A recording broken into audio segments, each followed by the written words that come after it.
And greetings. Happy Tuesday. I'm back. It's like I never left. Back here in Dallas, Texas at Blaze HQ because we have outstanding coverage tonight coming your way beginning at 7:30 Eastern, covering the State of the Union address right here on Blaze TV. You don't want to miss that here tonight. Aaron McIntyre is back there in Des Moines. Todd Erzin has one more day off. We are brought to you by our friends over at Voice of Judah Israel. You never know. You know, we're going to get to the portion of the book of Romans here in the next few months where Paul's going to talk about a great harvest calling the Jewish people back to their Messiah, Jesus. We might be living in those times right now. In fact, that's what the ministry of Voice of Judah Israel, that's their presumption. They operate as if that might be the case. And the harvest is plenty, but the workers are few. They are there meeting the material charitable needs of the Israeli people, not just Jews, but Gentiles that are there as well. But they also preach the gospel, and are trying to bring it back to the country that gave it to the rest of the world. If you want to aid them in this noble cause, you can visit vojisrael.org/Steve. vojisrael.org/Steve. There's over 9 million Israelis that don't know the Lord. 6.5 million of them Jewish, the other 3 million Gentiles. You could help do something about that today. vojisrael.org/Steve. That's vojisrael.org/Steve. All right, coming up on today's show, we are going to be joined here at the bottom of the hour by Congressman Mark Harris from the state of North Carolina. He's on the Judiciary Committee. And we're going to look at what's happening there in Congress, both with birthright citizenship and also what's happening with judicial supremacy, the canard that judges are the masters of our domain and not we, the people. So we'll get to that with Congressman Harris coming up at the bottom of the hour. Next hour, we are going to run a report that we thought about editing it, you know, because you're always trying to think of as a host and as a producer how to make this snappier, get to the point. We just made the decision, people need to see this entire thing. The New York Post yesterday released an 8-minute expose trying to figure out some answers to Thomas Crooks and why he tried to assassinate the math club shooter, why he tried to assassinate the once and future president of the United States last year on July the 13th in Bethel, Pennsylvania. I'm not going to preview this.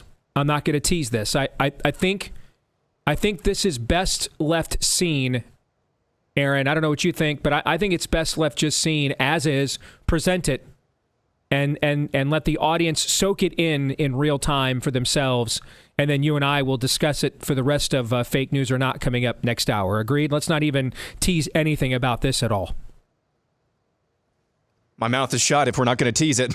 My mouth is shut. All right. I'll say one thing. It's pretty jarring. That's all I'll say. Yes. And we're not even going to tell you how. You need to see this for yourselves. And so we're going to let you see it coming up next hour. Also,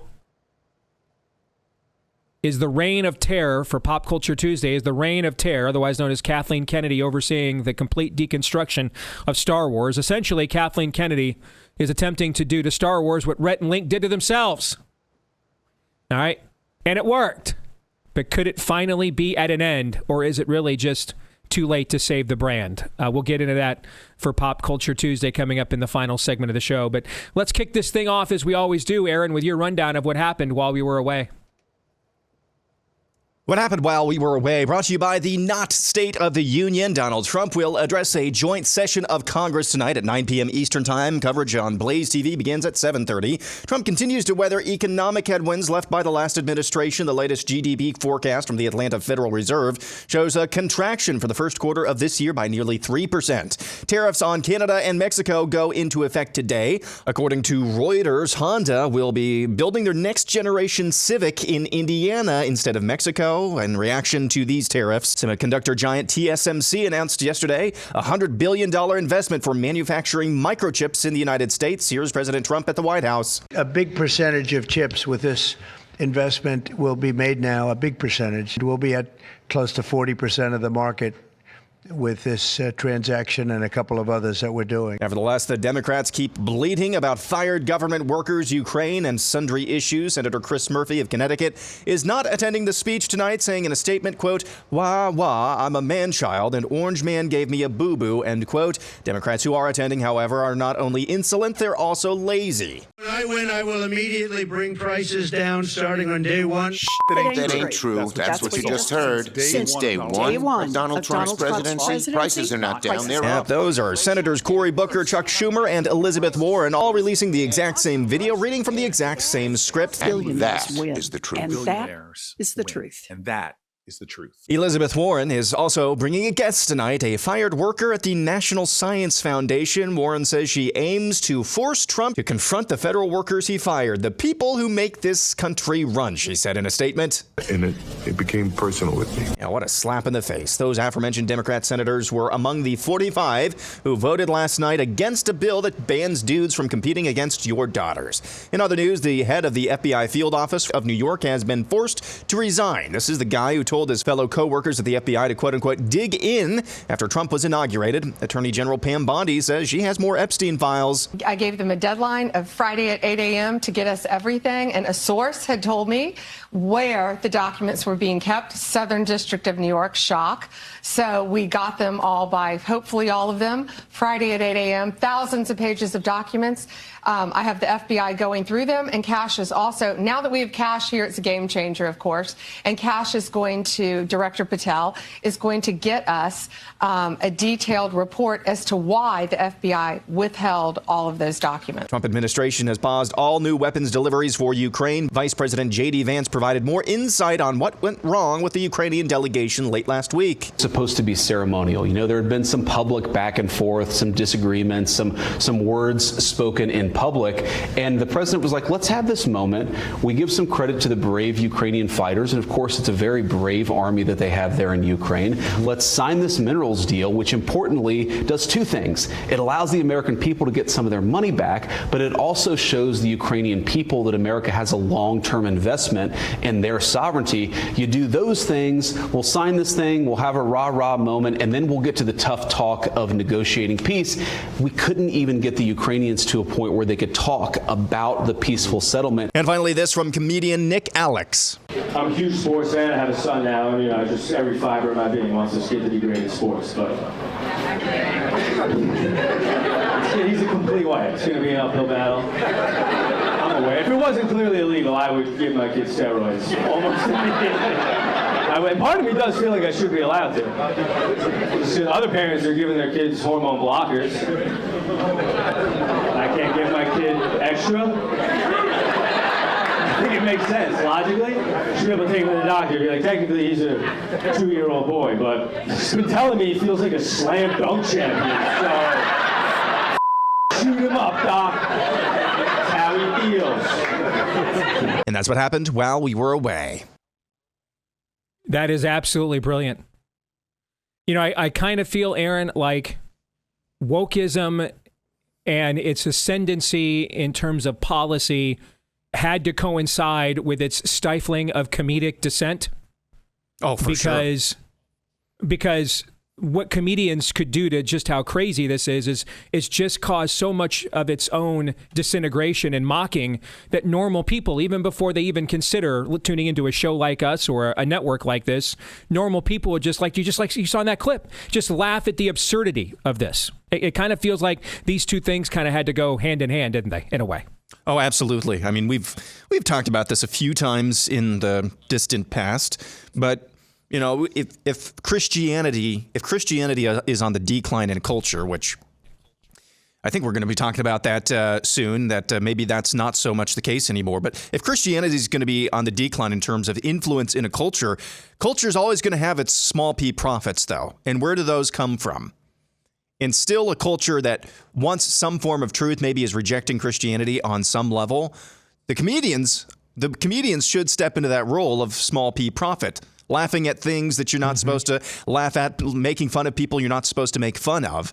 But absolutely, they have been stifled. And I think that's starting to turn around just a little bit. All right, a few things in your montage that I want to address. On the Ukraine front, we have some breaking news there. Literally, just as we were getting set to go on the air, Zelensky has put out now Zelensky has put out a follow-up statement. What happened at the White House was regrettable. We need to negotiate for peace.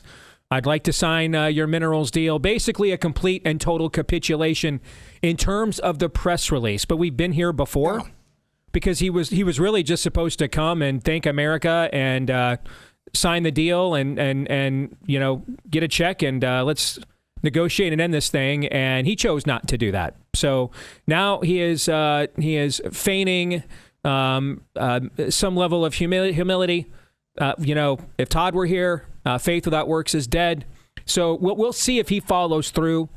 But at least rhetorically, there is some form of a capitulation there that we should mention just because it's a corollary to one of the main stories in your montage, and it literally just came in here in the last few minutes. I like, and I want to take the juxtaposition of Democrats all voting against protecting women from men in their sports and from leering at them and assaulting them in their locker rooms and private oases. And Elizabeth Warren, you had these clips kind of back to back. I want to expand that further. Elizabeth Warren bringing a fired federal worker with her to the State of the Union. And I just draw me the composite. And I think this is something that's very important. All of you within the sound of my voice, this is the way you need to talk to a lot of Republicans. You need to lay things out for them like this. Like, for example, we had some squishes down the stretch here in getting rid of the gender madness in Iowa. We took Trump's comments, putting the Maine governor on blast, and we clubbed them over the head with it down the stretch. And I do think that was vital in us getting the vote to secure at down the stretch. And we need to warn and constantly scold even these Republicans. You're genuflecting to people who will never vote for you. Never. So why are you doing this? If you just agree with them, just be honest with me and go join their party. We have a party for that belief system already. Go join them. But what is the point in pandering and genuflecting to people? I understand human nature. I'm a biblical worldview guy, so I think I understand it pretty well. I've read the user's manual a few times. So I understand genuflecting and pandering in order to get a result. Okay? Like, I understand a woman who has interest in a man letting him have the milk for free because she wants him to buy the cow. I understand a man taking a shower and actually applying deodorant and cleaning out his car before a first date because he likes the girl and wants to make a good first impression. I understand pandering and genuflecting to someone or a group you might actually think you have a shot with. If you've never worked in politics, which you don't understand, is because I know of no other walk of life where this is the case, by the way. I mean, Aaron, think of another industry or sector of the culture where there is pandering and genuflecting to people who will never come around to supporting you no matter how hard you do it, than in politics. I don't know of any other place. Too many pulpits right now, but I get what you're saying. Well, they're getting what they want. They're getting their reward in full. They're getting shallow people that come and write checks and demand nothing of them, but I hear what you're saying. This is the only place where there is an expectation that you'll get people that are never going to like you. And a lot of times it's just because they just hate us and they're frauds. And that's why they hate, culture war issues, because that exposes that. But you need to say things to them like, how many of those people with the 17 nose rings in the legislature are ever going to vote for you? How many of them? The answer is 0. Likewise, draw me a composite of the voter who is reached by the message that grown men and their hairy butt cracks and Adam's apples belong in the locker room with our daughters, and then stealing their valor, basically, by robbing them of what they've worked so hard for. But here's a federal worker from a bloated government agency who just lost their job. And that's a sympathetic construct. Aaron, draw me a composite of the voter who responds to that message. I got one. Who is that? I got one. Yeah. They're wearing a straitjacket and they're sitting in a padded room as we speak, or they should be. Or they should be, yes. How often do you think that the person that responds to that messaging is ever going to vote for us? Pretty low number. What do you think it is? Pretty low number. I'm thinking it might be never. Is never a number? My name is no. My number is no. I think it's never. I don't think that'll ever happen. It's never going to happen. The voter that responds to yes, put mediocre male athletes in the private spaces of women where they can flaunt their genitalia and make the women uncomfortable while stealing what they've worked so hard for from them in broad daylight on camera. But here's a USAID worker who just lost their pension, which was way higher than anybody within the sound of my voice could get in the private sector. The voter that responds to that is never voting for us, ever. And the juxtaposition of the cultures that would produce, let's take that even further, though, and apply it to ourselves. The juxtaposition of the cultures that would produce that messaging. You can't share a culture with that. I talked yesterday about World War I. Germany, Austria-Hungary, and France and England had way more in common, guys. Way more in common than if you are a Blaze supporter or subscriber you have with what I just described. Austria-Hungary, Germany, France, and England had way more in common than you have with Elizabeth Warren. Way more. It's not even close, actually. It's not even close. Life in early 20th century Germany, life in early 20th century Berlin wasn't much different than life in early 20th century London. Life in early 20th century Budapest. Life in early 20th century Paris. Wasn't much different. Pretty much the same value system, all the same people, all the same rulers intermarrying, all the same DNA strands. Life wasn't much different if you were just an average Joe. If you're an average Vess, an average Franz, an average Hans. Life was pretty much the same in all of those cities around 1912. The world Elizabeth Warren lives in and wants us to live in is dramatically different than the world that any of you that would give your time, talent, or treasure to an endeavor like the Blaze would ever want to live in or choose to. Way different. What she thinks about all day, the way she communicates to the people around her and the members of her family are way different than the way you do.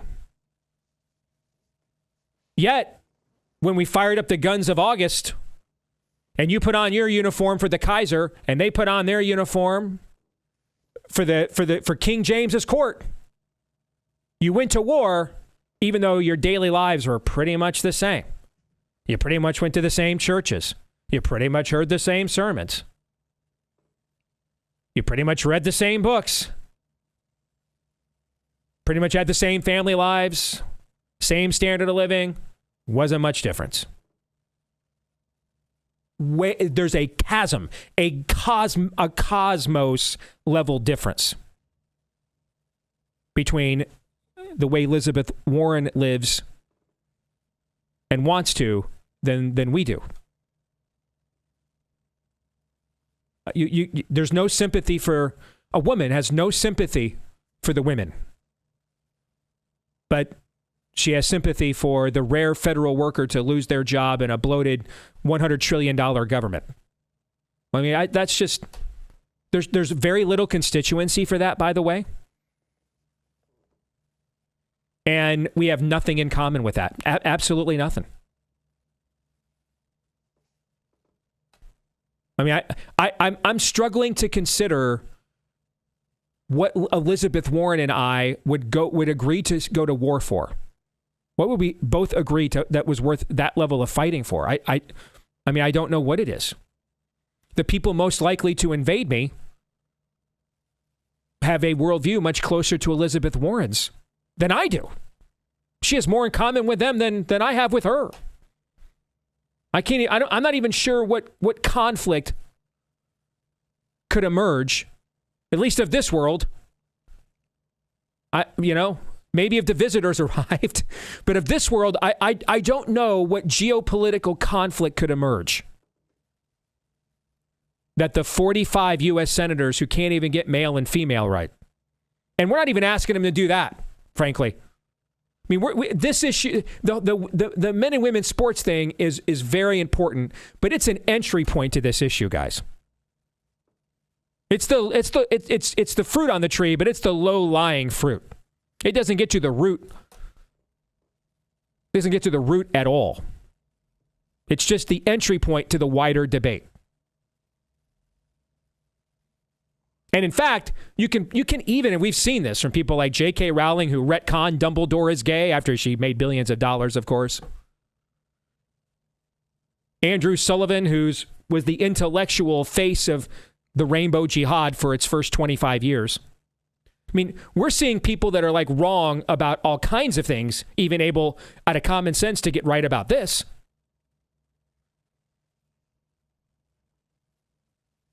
You don't even have to.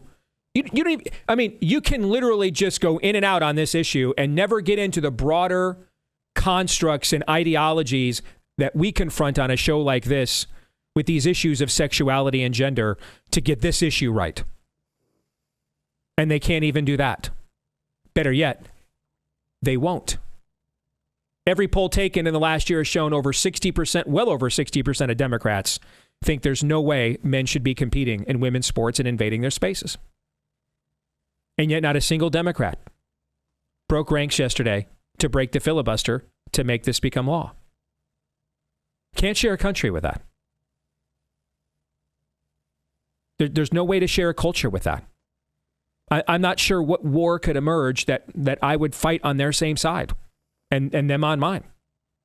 What common enemies do we have? Because they've got way more in common with all my enemies than I have with them, and vice versa. See, they figured this out a while ago. That's why they called us racist, misogynist, xenophobic, homophobic bigots every chance they got. Those are the kinds of things you say to people when the time for counseling to repair the marriage is over, and the time for lawyers and to get the best settlement that I can get is at hand. They've been there. They're already there.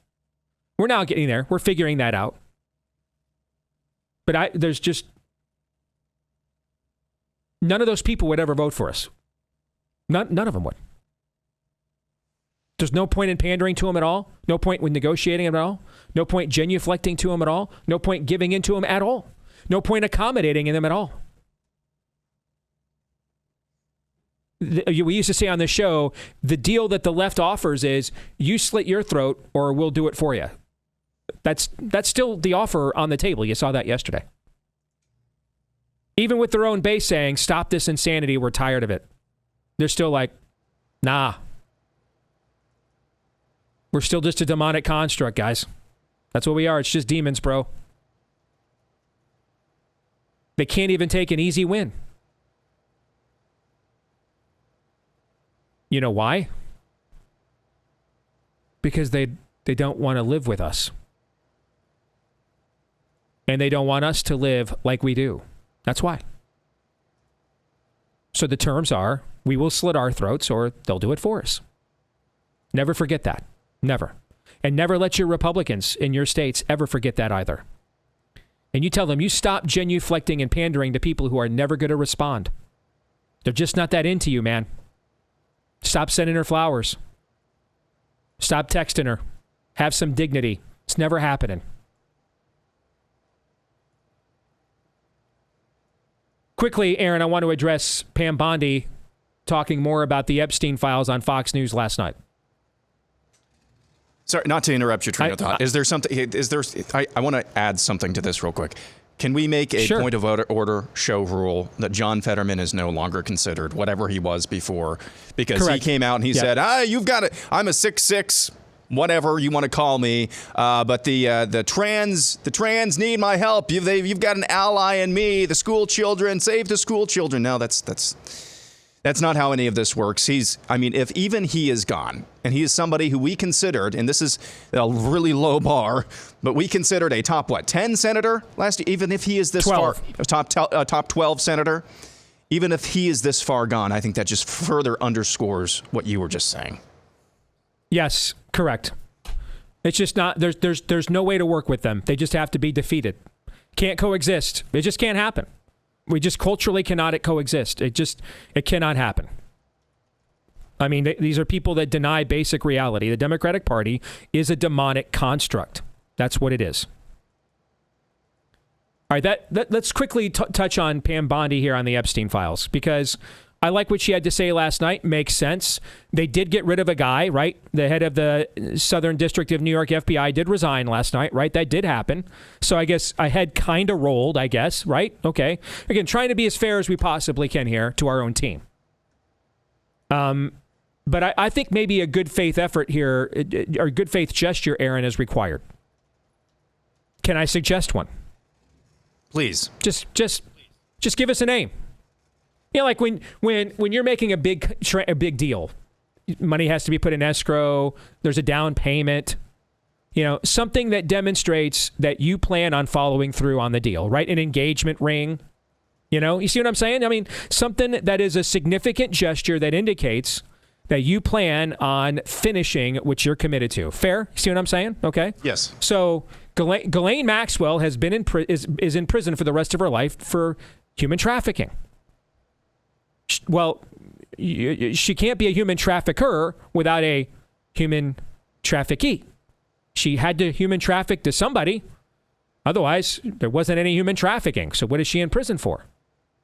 So just give us a name. And you know what? You can even leak the name to one of your influencers, and that's, and loyalists, and I'm totally fine with that. Okay. You know, give them one leak, pump up alternative media, be loyal to the people loyal to you. They do it on their side. We should do it on ours. I have no issues with that at all. I don't even care because I'm not in that group. So I'm not like competing to get that leak. I'm sure that they would all compete like heck to be the one to get that leak, but just give us a name. Just one name. One name. You said you got a bunch of files. Cool. Just give us a name. A down payment. There's got to be at least one name of somebody. It can even be a name we've long suspected, like Prince Andrew, but we can now confirm. Just give us a name. Just say, hey, this was one of Ghislaine Maxwell's Johns. It's in the Epstein files. I think that's fair, Aaron. Just give us one. I mean, you got to vet stuff. You don't want to put those poor women that were trafficked through hell all over again. I get all of that, right? Surely, though, as a good faith gesture after last week's shall we call it disappointment, they can just give, Pam can give us a down payment with just one name, right? There's nothing wrong with that. Yeah, I don't know how hard that could be, to be honest. I mean, yes, I get what you're saying. You want to make sure that you're protecting everybody who needs to be protected, and that is obviously the first priority here in releasing any of these documents, because a lot of the victims or most of the victims are still alive. But how hard would it be just for something, anything, something of note, something of import? Because here's the problem that you're running into a little bit here, in my estimation, is that you've built this up for so long and you've made promises for so long. Anything short of revelation, like true revelation here, is going to run the risk of really disappointing a big portion of your base. And that would be an unforced error that would be very, very hard to get around. Indeed. And I think that would also go a long way to reestablishing credibility like you're talking about too. So they can just give us a name and that'll tide us over for now. While you, ostensibly plan to finish what you committed to. What's going on with the battle over the courts and birthright citizenship? We'll talk to Congressman Mark Harris of North Carolina about that here next. Stay tuned.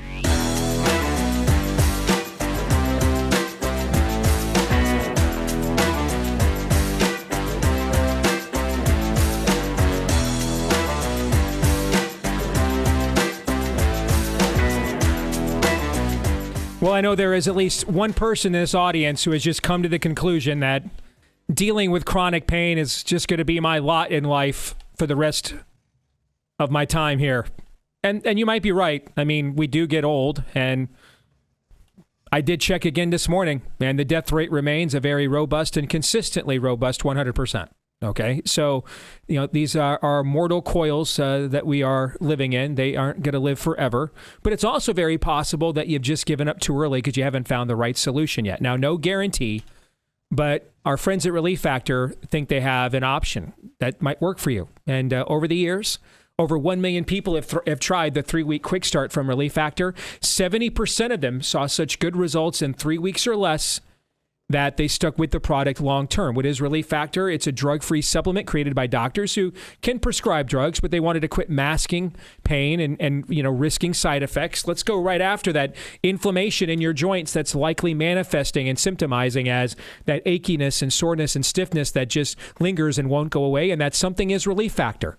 Again, no guarantee, but why don't you see if you don't see a difference in 3 weeks or less? It's just $20 to find out. That's all it costs for the 3-week quick start to see if you're going to be one of their success stories at Relief Factor. ReliefFactor.com is where you want to go. Take advantage of this at ReliefFactor.com or call them at 800-4-RELIEF, 800-4-RELIEF, or again, head over to ReliefFactor.com. We are joined now by Congressman Mark Harris from the state of North Carolina. It's good to have you with us on the Blaze here, Congressman. How are you? Dave, I'm great. It's good to be with you today. Thank you very much for being with us. And of course, you're on a key committee. Judiciary is always a key committee, but especially with what's going on right now with a couple of major issues that the Trump administration is trying to, put paradigm shifts, not just policy shifts, but really paradigm shifts in place. And we wanted to talk to you about a couple of those. Let's start with the lawfare. A lot of us learned the term in President Trump's first term, universal injunction. All right. And forgive me, I went to public school, but I combed through the Constitution a few times. And the term universal injunction's nowhere to be found, nor is it even implied. All right. So basically, it's the idea that a federal judge from the 666th district of Babylon can conjure up from the depraved recesses of his brain some kind of order, and it instantly becomes the force of law for the entire country. And at that point, thus speaketh Zarathustra, and we dare you to get the Supreme Court to overturn it. Otherwise, essentially we have spoken, so say we all, right? And they're kind of trying to do this again already early on in Trump's term. All right, you guys on the Judiciary, as part of Congress, you have some check and balances here. So what can be done about this?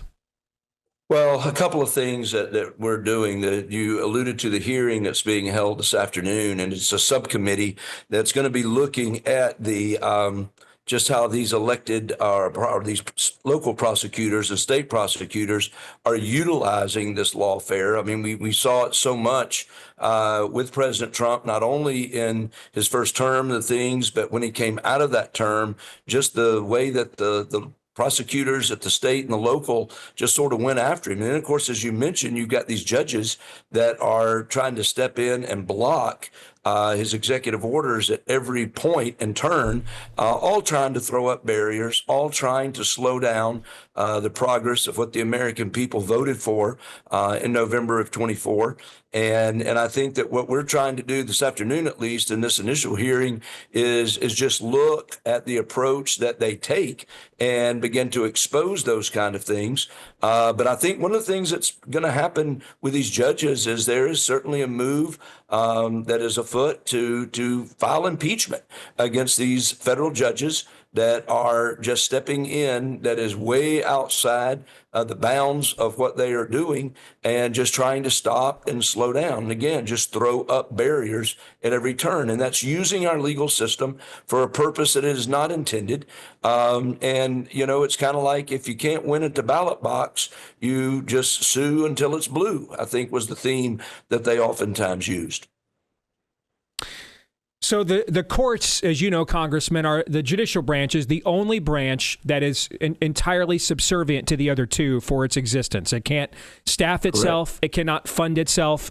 As Hamilton wrote in the Federalist letters, it has neither force nor will for its actions, and that's on purpose because we're giving out lifetime appointments and such here, and so we want them to be independent but not all powerful at the exact same time, and so they're independent in nature but not necessarily in force and will, so that they can't just bypass entire election results like they're trying to do right now. When would, the president has talked recently even about defunding school districts that won't abide by the, common sense gender policies, things of that nature. When do we, in your branch there in the Congress, where all funding begins, when do we just simply say, listen, that judge, that district court is just so over the top? We're Xing them out. We're just not funding them. I mean, they just have to. That just can't happen. This is so crazy. You can't do that. And so we're not cutting you a check this year. Well, I do think that time is quickly coming as people are looking at all different avenues of approaches that we can have. One of the things that we were grateful for, and I think it showed just the problem and the extent of it when you had the Chief Justice of the Supreme Court single-handedly stepping in last week and hitting the pause button on a decision of a judge that was saying that, they couldn't slow down or stop this funding of USAID. And I think that it was important that Judge Roberts, I think it sent a message that it took the Chief Justice himself to speak out, because I think you're right. I think people do recognize the different branches of government, and I think that they recognize that the courts are that third branch, if you will. And it's very important that that Congress do understand our responsibility, that when they get so out of whack, that we do have to step in and we do have to take action. And that's one of the things that, again, we're discussing even today in this hearing is a bill by Congressman Fry from South Carolina that's called it's Promptly Ending Political Prosecutions and Executive Retaliation Act of 2025. Congressman Russell Fry is a sponsor of that bill. And those are the kind of things that we are looking toward. What would happen? I'm going to ask you the kind of question that guys in your line of work hate. So forgive me in advance. All right.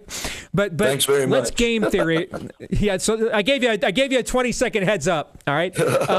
Let's game theory something out. I'm just kind of curious to see what the reaction would be. Where one of these courts tries to force the Trump administration to do something so not even just we can debate as something unconstitutional, just brazenly anti-constitutional. Okay. Just brazenly anti-constitutional. And not only says we think that's not what the Constitution says, but tries to force the executive branch to act in the way that the courts want it to. All right. So affirmatively act, not just give a judicial review, but affirmatively act in a way that clearly goes against what the will of the people want and what the president ran on. And the Trump administration just says, you know what? Our answer to that one's going to have to be, that's going to be a no for me, dog. No, we're not doing that. We're not doing it. All right. And I would assume Democrats would respond to such a scenario with impeachment calls and things of that nature, because, that's all we do now. Everybody just gets impeached every time after they get elected now. We're just going to do this forever, apparently. What would be the response of a narrow Republican majority in your body to that kind of a potential showdown? Because I don't think that's really that fantastical of a game theory. I could see us having a situation like this 4, 5, 6, 7, 8 months from now.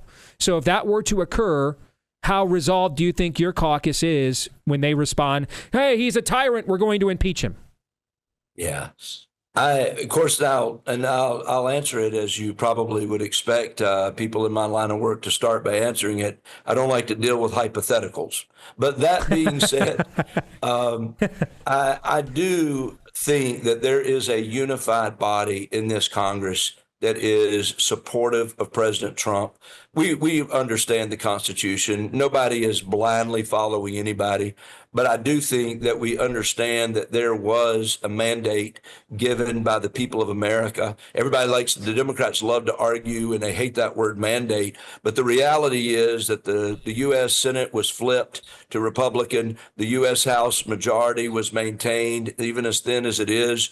and the White House was turned back over to President Donald Trump to be the 47th president of the United States. There was a mandate across this country, and I believe that everybody in this Congress recognizes that. I mean, that was the beauty of last Tuesday night's budget resolution that passed the House.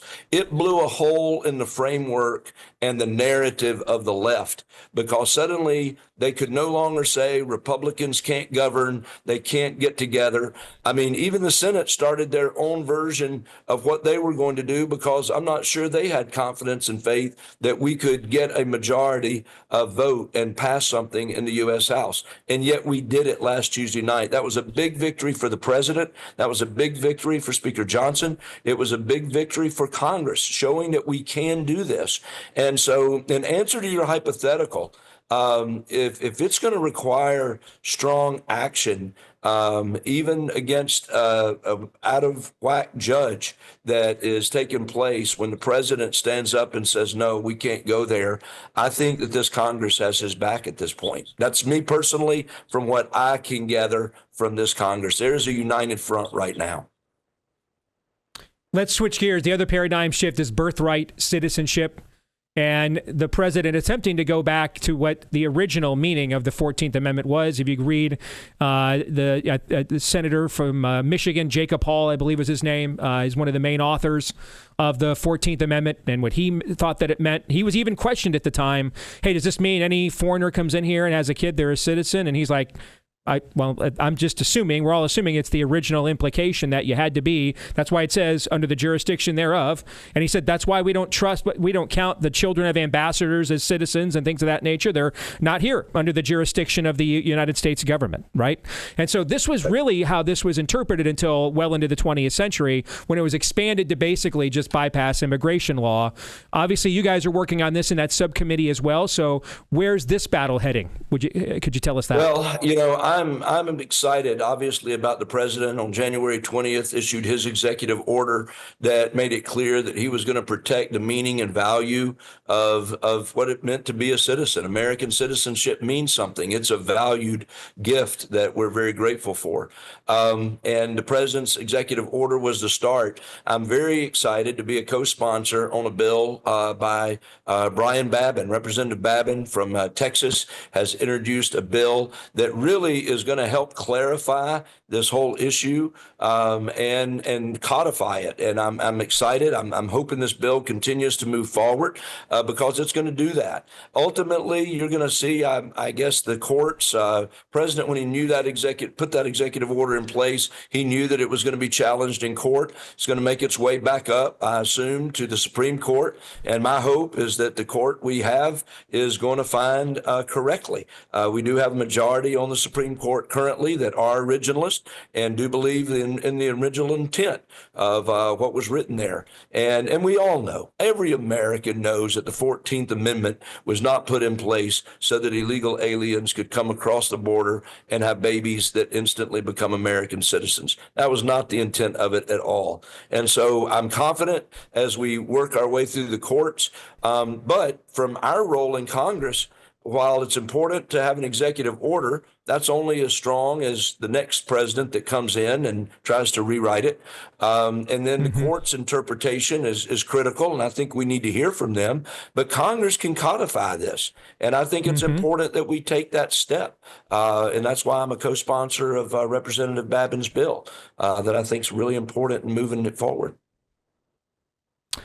I think that's a question. Thank you for saying that, Congressman. I get that question from my audience a lot, which is much of the good stuff Trump did in his first term, Biden just erased it in the first 10 minutes of his presidency, right? And so how can we see, like in my home state of Iowa, with what's happening with our legislature, with the state of Florida has seen, the state of Georgia in some cases has seen, where they've been able to codify these things at a statute level so they can't just be instantly undone in one election cycle. So I know a lot of people are hoping that you guys are able to do some of that here in the Congress as well. Thank you for joining us, Congressman. Appreciate the time. Thank you so much for having me today, Steve. It's a pleasure to be with you. You bet. You bet. Thank you. That's Congressman Mark Harris from the state of North Carolina joining us on the Judiciary Committee. And Aaron, I'm glad to hear that they are aware that these things have to be codified at the statute level. And I had kind of my own agenda with this. I wanted to make sure I got on a member of the Judiciary Committee's radar the game theory possibility that Trump is going to say to a federal judge, take a flying leap. We're not doing that. Never happening. And the Democrats are going to instantly scream, we have to impeach. He's a tyrant. We told you he's a fascist, right? And so, there is a narrow majority in a Republican Congress. Is that even on their radar that they're going to be put in place to be kind of the buffer between, those two tent poles, I think, in maybe the not too distant future? I love that little line. I'd never heard that before when it comes to, I think it was Democrats' strategy when it comes to voting at the ballot box. Sue till it's blue. That's hilarious. Love that. Yeah, that is good. But Steve Bannon, a few weeks ago, I don't really have any strong feelings about Mr. Bannon, but he's been a staunch ally of Donald Trump for basically ever since he came down the escalator. He said that he believes the biggest threat to the Trump administration is not necessarily in Washington, D.C., and it's not necessarily federal judges. It's local prosecutors, particularly the ones in Manhattan, New York City. And you might hear that and you think, oh, that's kind of overblowing it a little bit. But no, it's really not. I tend to think he's correct in that assessment on some level. Obviously, these federal judges need to be impeached. They need to be tossed out if they're just making stuff up. But it's a major problem. You know what? I was joking around, that bit that I did a couple of weeks ago. The small claims court judge in the Tularosa Basin of New Mexico just said that Trump can't fire a blind Galapagos tortoise. That's kind of what we're talking about here. That is a danger. When we have this apparently theory in this country that, hey, if you got judge in your name, if you're a fake judge on TV, you can just issue any universal injunction anywhere at any time against any person. That's basically the theory. You're judge emperor, basically. So, yes, if you're a federal judge, if you take that to its logical conclusion, as long as you've got judge in your title anywhere at any time, at any locale, you've got unlimited power. No. That has never been the intent. That has never even been close to the intent of our schema of government. So, yes. They have to figure that they've got to be ready. They've got to be on their toes if and when Trump tells these judges to take a flying leap, because it's well past time for that to happen. All right. It's also well past time to be getting some answers into how a flunky from the math club was able to defy the Secret Service and the Bethel local police force to get a plush face shot at the once and future President of the United States on July the 13th. The New York Post went digging for answers and came back with a jarring report. We're going to show it to you and react next. Stay tuned.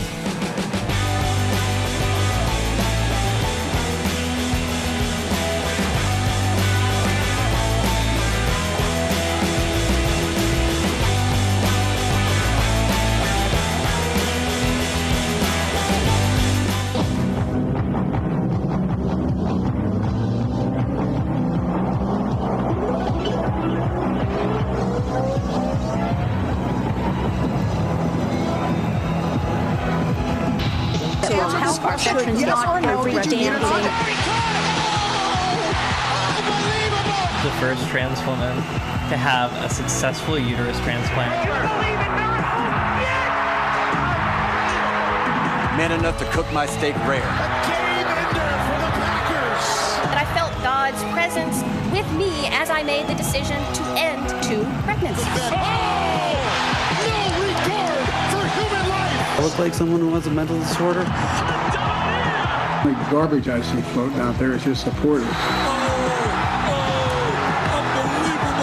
Well, the big thing I learned doing this book is that the deep state is packed with patriots. The impossible has happened! Where HIV is now, if you are undetectable, you don't necessarily, have to disclose that. Oh my gracious, Tim! How about that?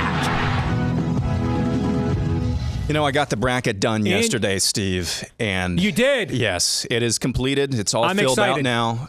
And boy, howdy, I think it could be a bloodbath in the first round, but whoever makes it onto the Soviet 16, I think the number 1 overall seed, if they can make it to the Soviet 16, they could go all the way. This number 1 seed is that I can't strong. wait. I can't wait to see the bracket. We are, 13 days away from Selection Monday. Can't wait. Marxist Madness coming your way this hour on St. Patrick's Day, Monday, March 17th. We'll unveil the field, react to it in real time, and then we turn it over to you, the people, to vote for the winner each round on social media. So looking forward to it. We are back here with Hour 2 here live and on demand on Blaze TV, radio, and podcast. Steve Deace here with Aaron McIntyre. Todd Erzin will be back tomorrow. Let us know what you think about what we think via the stevedeace.com inbox. You can access it by emailing me, steve@stevedeace.com, DEACE. Like us on Facebook, me, we, and Gab. You can follow me at Steve Deace Show on X, Instagram, and TikTok. And then make sure also that you subscribe to our brand new YouTube channel. We really need to get that thing going, folks. I mean, we're getting throttled, suppressed. We need all the action there we can get on YouTube. At Deace Show is where you can go and subscribe to our new YouTube channel, at Deace Show on YouTube. And then finally, if you love the podcast version of the show, leave us a 5-star review. Thank you if you've done that already. Hit subscribe or on iTunes follow, and that will make sure that every time we do a new episode, it shows up in your podcast feed every single time. And we appreciate you if you've done that as well. Appreciate our friends over at Farmer Bill's. I know you guys love beef jerky. But you know, the beef jerky on the market can be loaded with sugars, artificial flavors. Maybe even it's just kind of another ultra-processed food. That's why we want to tell you about something we discovered on this show a few months ago. It's called Biltong. It's a meat snack originating from South Africa that America's just now discovering. Biltong is traditionally air-dried meat turned into a meat snack without sugar, soy, and nitrates. And the way they do it at Farmer Bill's, it is absolutely delicious. All right. Perfect amount of spices and salt to give it some seasoning, dry aged, marbled fat. I mean, it's just very good. Perfect for a quick and easy protein snack around the house. Get their 4-pack sampler that includes a half slab, by the way, of their beef as well. All right. And 2 jars of their grass-fed tallow bombs, because tallow is making a major comeback right now. You can get that, all right, for 10% off with the code Steve. When you go to Farmer Bill's Provisions, Bills plural, Provisions plural, FarmerBillsProvisions.com. Use the promo code Steve to get 10% off. Get the bestseller bundle today at FarmerBillsProvisions.com. Promo code Steve at FarmerBillsProvisions.com. And we come now to fake news or not here. And you guys, I try to be pretty flexible in how we do the show. Like, we don't script our show. We don't write things out on the show. A lot of shows do. I have no problem with that. I think it kind of constricts us. Plus, we're just too lazy to do that, if I'm just really being honest. But I am kind of a stickler for, once the plan is in place of what the show's going to be about, we kind of just stick to it. If a guest isn't there when they're supposed to be, we just move on, right? Because, you know, we can't get caught with our knickers down, so we got to keep it moving, right? You know, and so at the last minute, it takes something extraordinary. I mean, Aaron will tell you, I mean, less than 10% of the shows he's produced for me in the last decade have I, at the last minute, said, we need to completely change what we had planned and go with this. It rarely happens. So when it does, you need to know that it was worth your while. What you're about to see is the first attempt by any form of mainstream media, to have a follow-up expose on Matthew Crooks, who he was, and why last year on July the 13th, he tried to assassinate the once and future president of the United States. This is about 8 minutes long. I think it needs to be seen in its entirety all the way through. Heard in its entirety all the way through if you're on the podcast. Because I think it will speak for itself without us teasing it or spoiling anything. And then we're going to give you our analysis here after it's over. Watch this.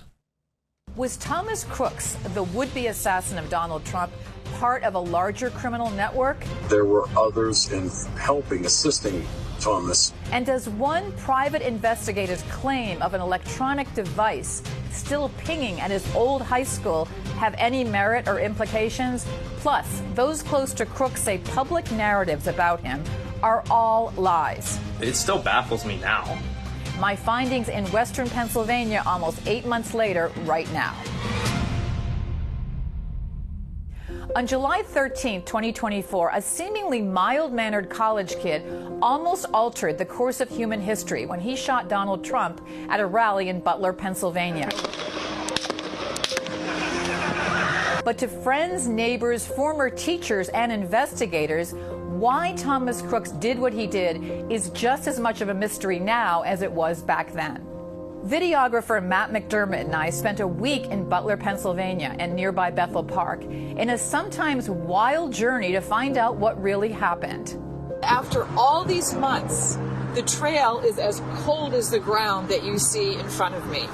The motive remains unknown. Why? What we found shocked us. Even though Thomas Crooks killed one rallygoer, Corey Comparator, and seriously injured 2 others while grazing Trump's right ear, there's a lot of sympathy for him in his hometown of Bethel Park. Several people told us they don't think Crooks acted alone and that he might have been a patsy. Some also accused Biden's FBI of suppressing some information, like why Crooks's body was cremated so quickly and what his overseas encrypted accounts revealed. Private investigator Doug Hagmans had a team of 7 working on this mystery after being hired by a secret client shortly after the event. He says his team used a technique called geofencing. Hagman told me they located 8 or 9 devices, probably cell phones, that belonged to other people, but were pinpointed to being with Crooks at his home, at his old high school, at his gun club, and even at the rally.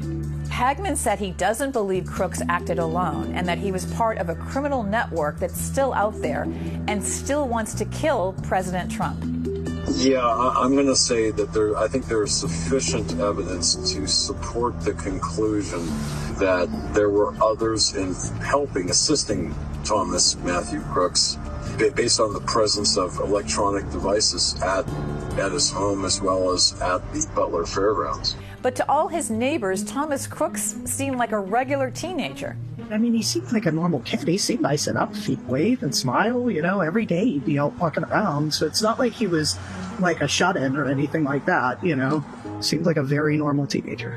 Everyone we spoke to pushed back on the narrative at the time that painted Crooks as a Columbine-type loner who wore camo to school, was bullied, and even supposedly threatened to shoot up his school once. They told us that was all false. Crooks's former guidance counselor, Jim Knapp, knew Crooks and his parents and older sister since he was in 9th grade. Do you remember where you were when you heard the news? Sure did. That Thomas Crooks had tried to kill the person who'd become the president of the United States? Sure did. And it was like, are you kidding me? I said, this kid I would have never, ever thought would have attempted this or never would have done this. Crooks's former computer technology teacher, Xavier Harmon, was one of many who told us Crooks was not only a very gifted student, but a nice kid. Harmon said he called Crooks, quote, his little buddy. I didn't believe it. I know the individual I taught, and this individual, this picture there, presenting of somebody who was a total 180 of who he was in my classroom. His Bethel Park high school friend said you could never really know anyone, but still said he was shocked at learning what his old economics classmate did. This kid that I played football with, sent me a message. He was like, do you know Matthew Crooks? And I was like, no. And he was like, oh wait, Thomas Matthew Crooks, you graduated with him, right? I was like, yeah, what about him? And he was like, that's who tried to assassinate Trump. I was like, get the heck out of here, dude. It still baffles me now. He went to the gun range 43 times in the year prior to shooting Donald Trump. 43 times to the Clairton range. Did he ever talk about that kind of hobby before shooting? No, I would have never taken Tom for a gun person, to be honest. He seems more of the hang out and play video games type of person. But those were the people who spoke to us.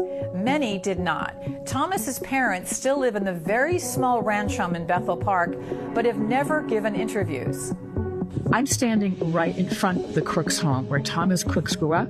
His parents, Matthew and Mary, are inside now. They were inside yesterday. Apparently, they never come out of their house except at 3 a.m. to go get the groceries. This according to a number of neighbors.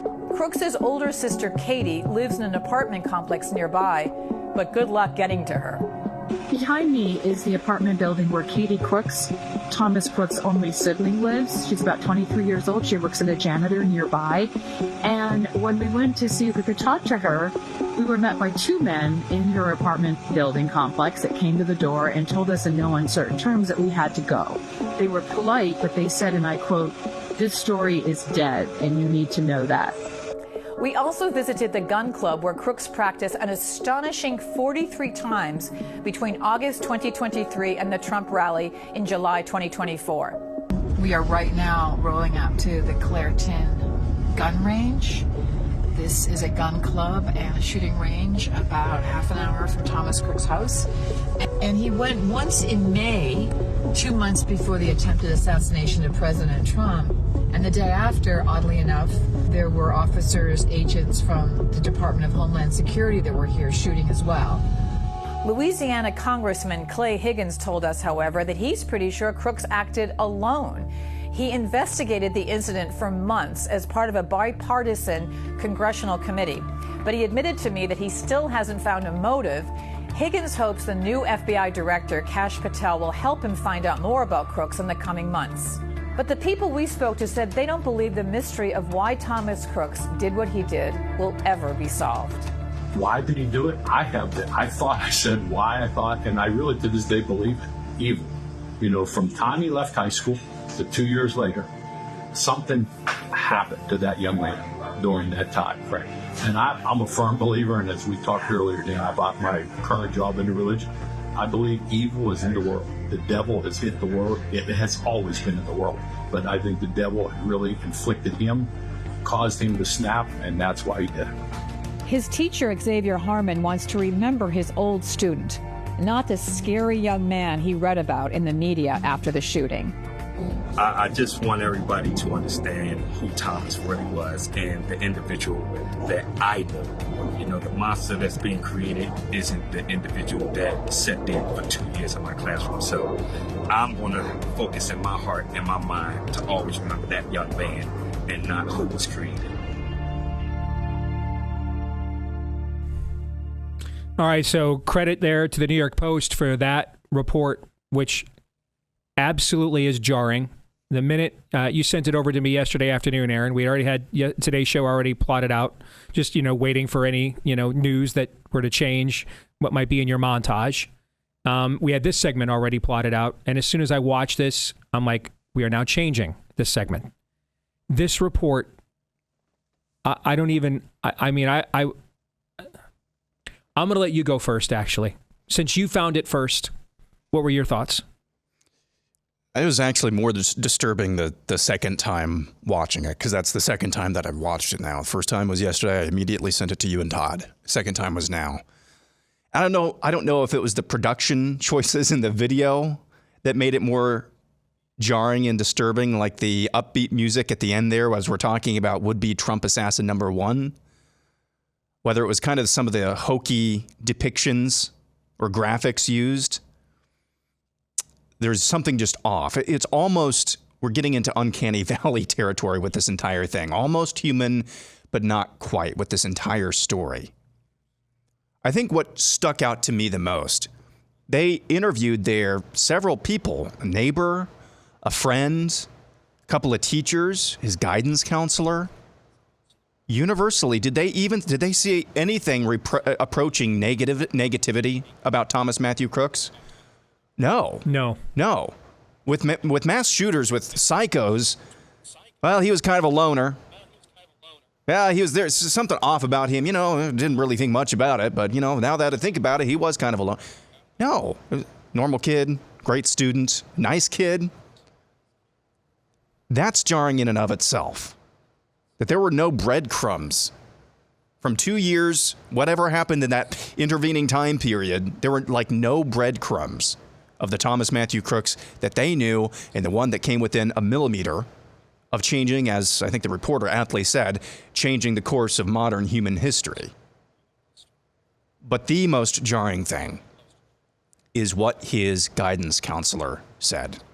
Guidance counselor probably would have a pretty good idea, pretty good relationship, especially with good students, would be probably the person in that video that knows him, or at least had some idea about what made Thomas Matthew Crooks tick, probably the best. And that would be that guidance counselor. And it sounds like he's a believer, too, a Christian of some stripe, I don't know. Just basically saying he was possessed. There's no way that what we saw on July 13th was the same Thomas Matthew Crooks that I knew.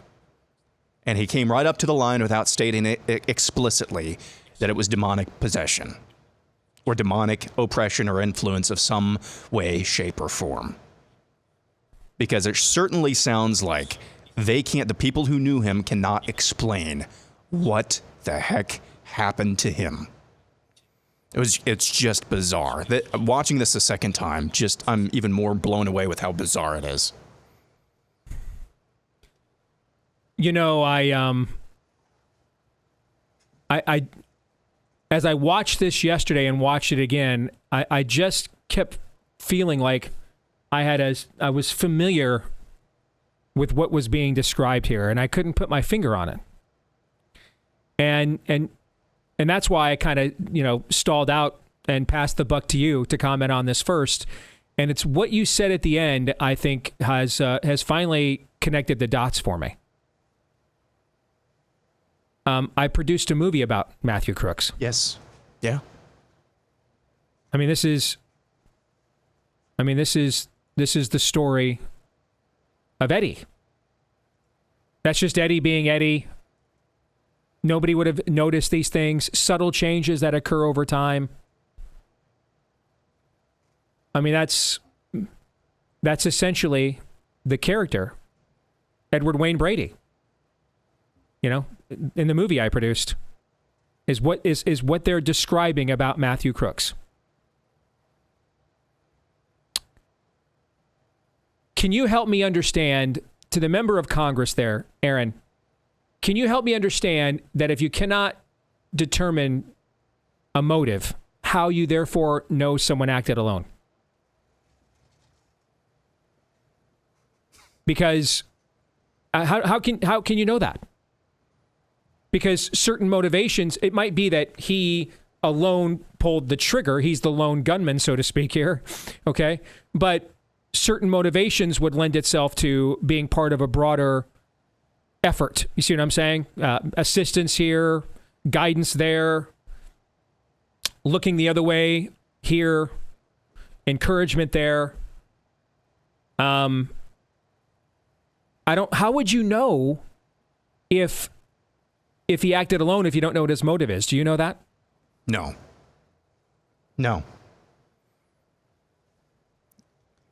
And yet this congressman claims that he does. I don't think you can, what it takes to pull something like this off. This isn't the scene in White Men Can't Jump where the one dude gets so pissed off that he's losing his rear end out there on the court and he can't pay for all the games he keeps losing to Wesley Snipes and Woody Harrelson. Right? So he's got to go do a stick up in a convenience store real quick. This is not, you don't just spontaneously get 150 feet away from the once and future president of the United States. And get a full-on shot at his face. You don't just stumble into that. The level of planning and coordination something like this takes to get yourself into that position. With all the various security, Trump's already the presumptive GOP nominee, so he's already getting Secret Service protection. He was a former president, so he already had higher Secret Service protection than a normal presidential candidate out of office would get anyway. Not to mention the entire Butler Police Department is there. So the idea you just kind of stumbled in, hey, you covered your face and walked into the get and go and said, it's a stick up. You can't randomly do that. It can't be randomly done.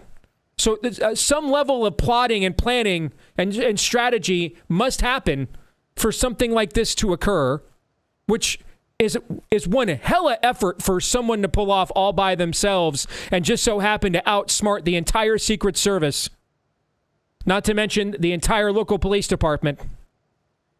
And it just so happened to be the rare Trump rally that every network was going to show live at the exact same time.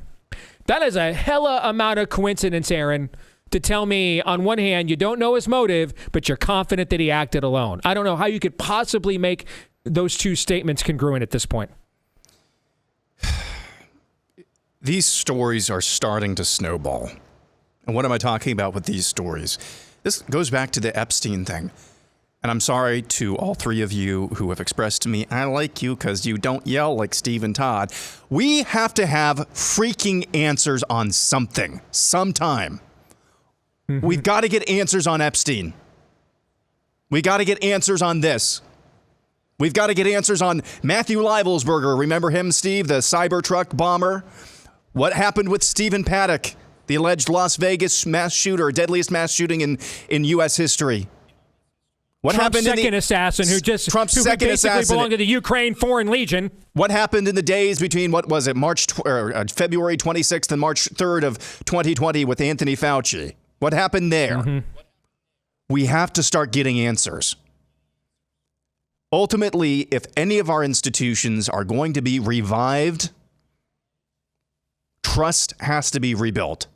And trust means clarity. I don't even care if some of the answers we get don't affirm the preferred narrative that I would like to have. We have to start getting answers because we cannot just survive we just can't survive as a country with this level of distrust and suspicion.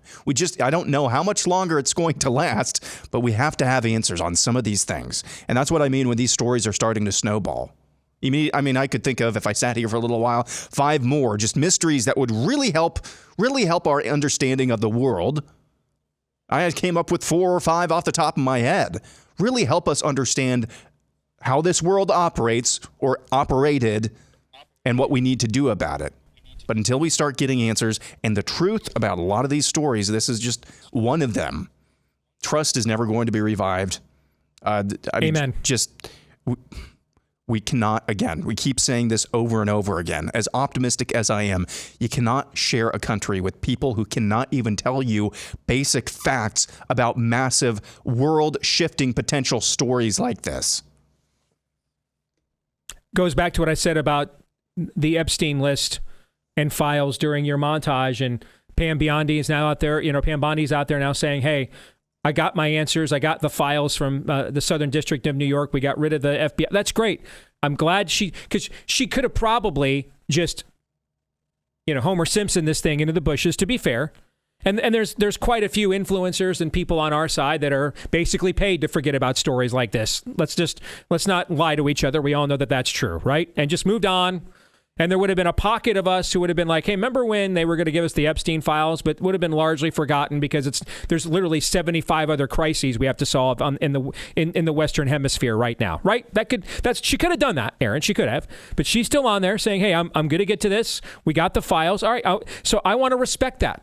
Because she could have just tried to completely bury after last week's calamity, but she's she's out there saying we're gonna release this stuff. I respect that. So then, just give us a name then for right now. In fact, I would tell her, give us a name that is somebody that we can't prosecute in the United States, because that could get in the way of a prosecution, right? So someone not like a Prince Andrew, somebody we largely probably suspect. But that you could confirm it. A confirmed name. Ghislaine Maxwell must have human trafficked to somebody. You cannot be a human trafficker without a human traffickee. There has to be a human traffickee. So who's the John? Just tell us. Give us one name as a down payment to show us you're going to really follow through on something. Because you're right. I happen to like this place called America. Quite fond of it, in fact. I am a very proud, ugly American. And I've got another generation of my family just born in the last year. I would really like to hand this thing off to them and say, go live your dreams, man. It's the greatest country of all time. But it is very difficult to sustain this thing when about half the culture thinks that a fired federal worker, probably belonging to an NGO and bureaucracy we don't need, is a way more sympathetic figure than a young woman who is getting, leered, violated in multiple ways and replaced by a dude who probably ought to be forcibly committed into a mental health institution. And it's really hard when there's all of these secrets, and not about trivial things, but extremely consequential things. So we break up the social compact. Now we don't trust. So we break up the social compact with one another. So we've broken the horizontal relationship in America. We totally lose trust in our institutions, so we break the vertical relationship in America. You know how to hold a country together, Aaron, when the vertical and horizontal relationships are broken? You know how that works? I don't. I have no clue. How do we hand this thing off to another generation? How do we hand this thing off to Ben and to Abigail and to Autumn? How do we do that? If we cannot live with our neighbors and we don't trust our institutions, how do you have a country? You have a landmass. How's that a country? Then find at least one thing and give us the damn answers. Something.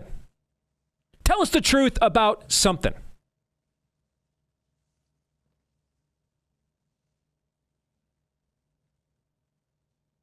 I can't get, for a show of this magnitude, I can't get 20,000 people to watch an episode on YouTube.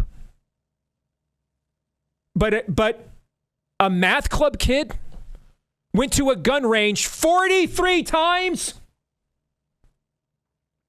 and no one was like, that's weird. No one. But if Steve Deace publishes something on YouTube, every algorithm in Silicon Valley instantly gets Thanos snapped into place. What the hell kind of country is that? How do we live like this? We need some answers to something.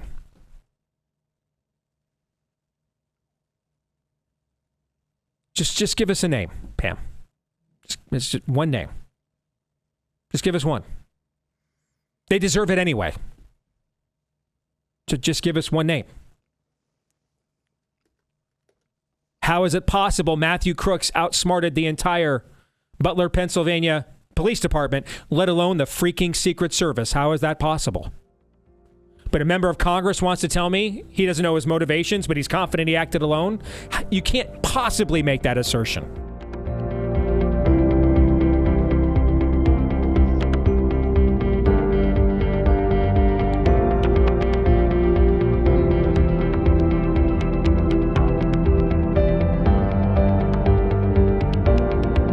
Folks, did you know that Fast Growing Trees is the biggest online nursery in the United States? They've got thousands of different plants, over 2 million happy customers. They have all the plants your yard needs, like fruit trees, privacy trees, flowering trees, shrubs, and so much more. Whatever plants you're interested in, rest assured that Fast Growing Trees has got you covered. You can find the perfect fit for your climate and space. Fast Growing Trees makes it easy to get your dream yard. Order online and get your plants delivered directly to your door in just a few days. That also means, by the way, you don't have to go to the local nursery, pick it up there, and get all that dirt and crud all over your car. You don't have to do that. All right?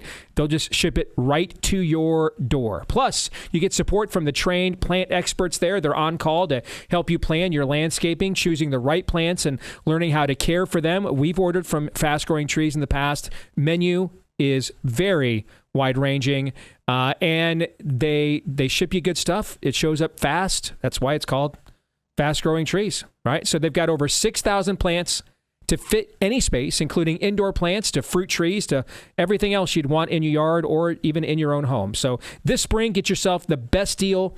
You can get 15% off your first purchase when you use the code DACE at checkout. That's 15% off your first purchase using the code DACE at checkout.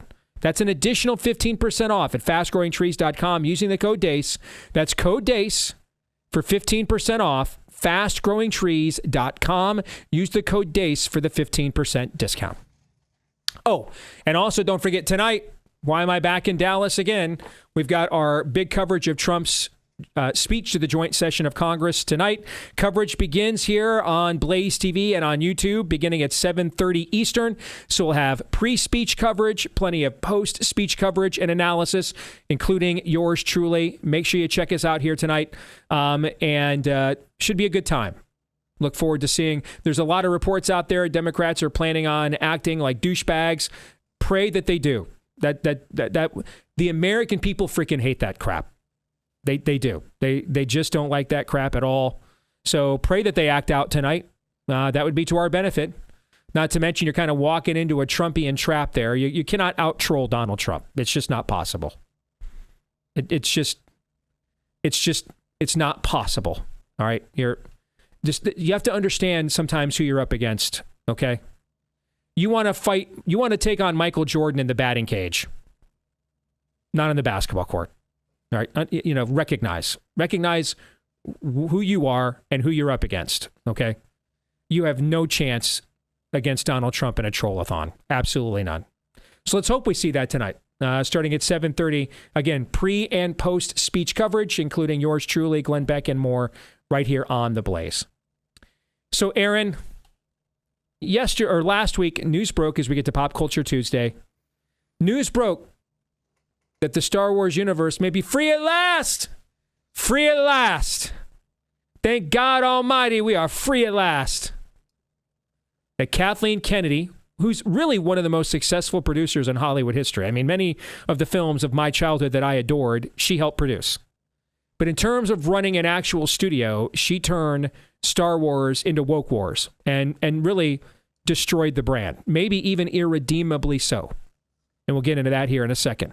So news broke by one of these, left-wing pop culture websites that she's retiring. She's stepping down. She came forward to say she's not retiring, but they are having a discussion, her and Disney, about a secession plan. Let me translate that for you. That Please means leave. Someone leaked the news.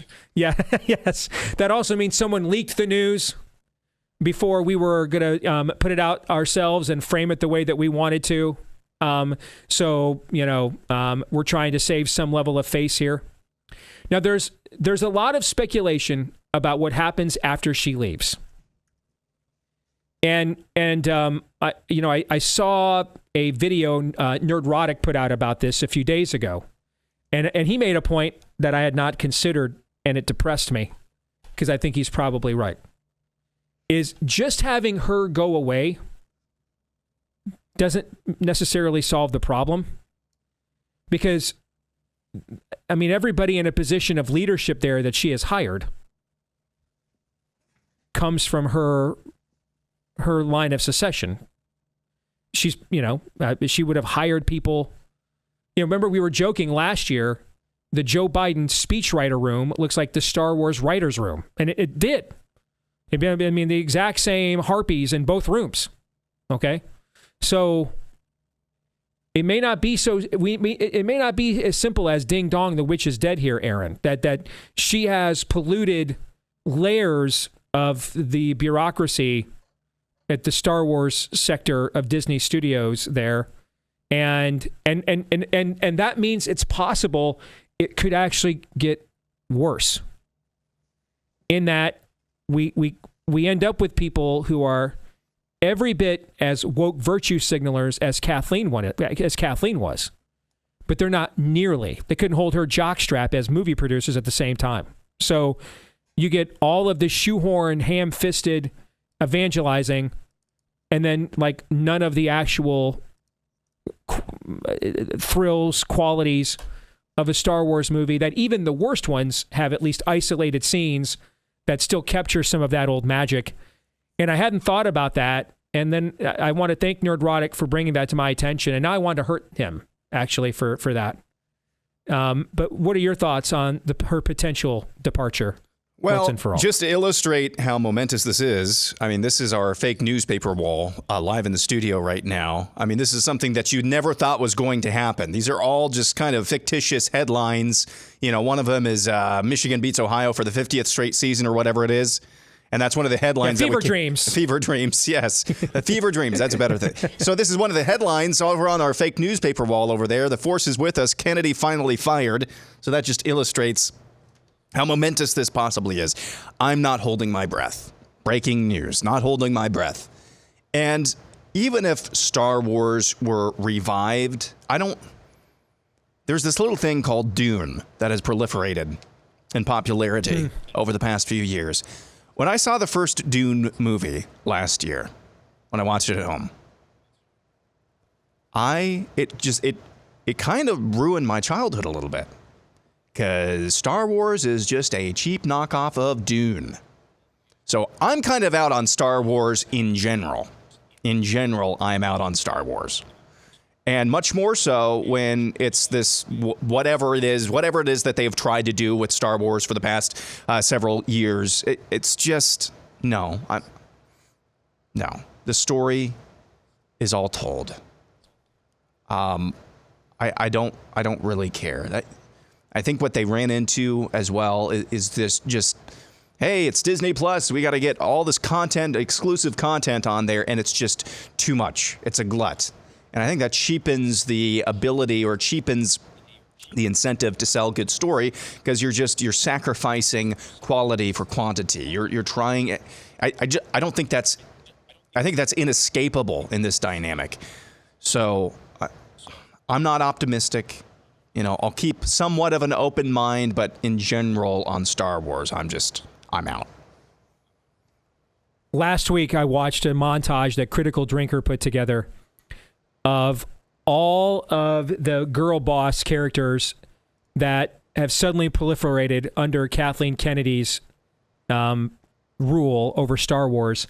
And he points out that they all are emotionless. They're all drab. They're not remotely, engaging, charismatic, and it made my heart hurt because, it's not like Princess Leia was a wallflower. I mean, it's not like she was just a persistent damsel in distress. Okay, I mean, she's grabbing the blaster and blowing a hole through the wall so they can escape the stormtroopers in the Death Star corridor in a movie that was filmed in 1976 and released in 1977. That's almost 50 years ago. And it just absolutely made my heart hurt. So we went to Grok. I haven't told you this yet, Aaron. Went to Grok and asked Grok because I want to know, essentially Star Wars is such an important vector of my childhood. Can it be one of my earliest memories ever in life is going to see the original Star Wars at the River Hills Theater as I'm almost 4 years old? So I went and asked Grok, if I were put in charge of Star Wars, how different would it look? And here's what Grok said, and you tell me if you think that's Musk's AI. You tell me if this would save the franchise. Grok told me, Deace, known for his outspoken Christian conservative views and work on films like Nefarious, would almost certainly pivot the franchise in a radically different direction. Here's a speculative breakdown of what might happen. Deace would likely creatively emphasize traditional storytelling rooted in clear moral dichotomies. Think good versus evil with less gray, like the recent Star Wars projects. His faith-driven perspective would infuse the saga with overt religious undertones, potentially reimagining the Force as a more explicitly spiritual, even Judeo-Christian allegory. Expect less focus on diverse ensembles or social commentary and more on rugged individualism, family values, or redemption arcs that align with his worldview.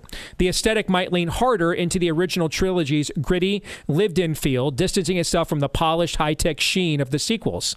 The content itself could see a reboot or a sharp departure from the Disney era. Deace might scrap Kennedy's sequel trilogy altogether, dismissing Rey, Finn, and Kylo Ren as missteps, and instead craft a new timeline post-Return of the Jedi that honors the expanded universe that are now known as Legends, with characters like Mara Jade or Admiral Thrawn, fan favorites sidelined under Kennedy. Alternatively, he would double down on prequels or standalone stories, perhaps exploring the Old Republic with a warrior ethos that avoids modern political baggage.